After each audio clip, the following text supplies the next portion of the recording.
สถานทูตฝรั่งได้จัดงานเฉลิมฉลองวันชาติฝรั่งครบรอบ237 ปี 14 กรกฎาคม 2026 พร้อมทั้งหวนคืนถึงการร่วมมือระหว่างลาวและฝรั่งตลอดระยะ1 ปีผ่านมา สถานทูตฝรั่งได้จัดพิธีเฉลิมฉลองวันชาติฝรั่งครบรอบ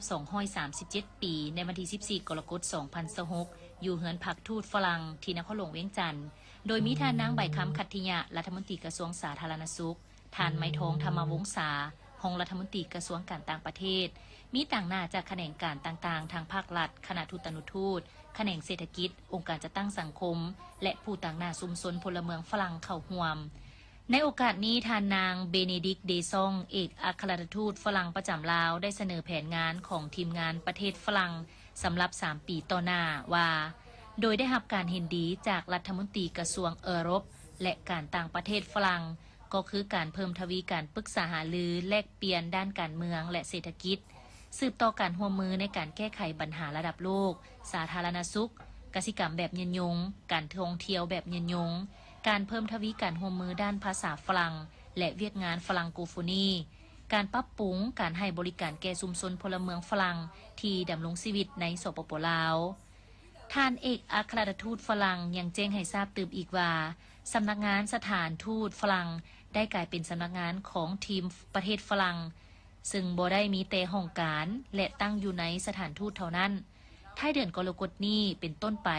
จะมีห้องการองค์การฝรั่งเพื่อการพัฒนาหรือ AFD รวมทั้งจุดประสานงานของคณะที่ปรึกษาการค้าต่างประเทศฝรั่งและของสภาการค้าและอุตสาหกรรมฝรั่งประจำลาวเพื่อสนับสนุนช่วยเหลือทุกบริษัทฝรั่งที่ต้องการมาลงทุนอยู่สปป.ลาว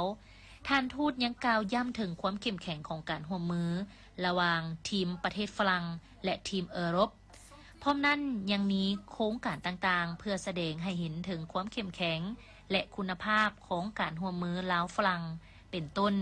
อุทยานธรณีหินบุญกำลังอยู่ในขั้นตอนการนำเสนอขอรับรองเป็นอุทยานธรณีโลกขององค์การยูเนสโกโครงการภายใต้ทุนร่วมสนับสนุนจากประเทศฝรั่งและสหภาพเอโรปประจำลาวเพื่อสนับสนุนแขนงการผลิตกาแฟและชาอยู่ภาคเหนือของลาวรวมทั้งการร่วมมือทางด้านวิทยาศาสตร์ภายใต้ขอบแนวคิดสุขภาพหนึ่งเดียวหรือ One Health เพื่อป้องกันและสกัดกั้นพยาธิระบาดประจำท้องถิ่นและพยาธิระบาดใหญ่ภายในงานยังมีการวางแสดงรูปภาพบรรดาแขวงที่สวยงามของประเทศฝรั่งการแสดงศิลปะของศิลปินลาวและฝรั่งพร้อมยังมีการนำเสนออาหารเอกลักษณ์ของฝรั่ง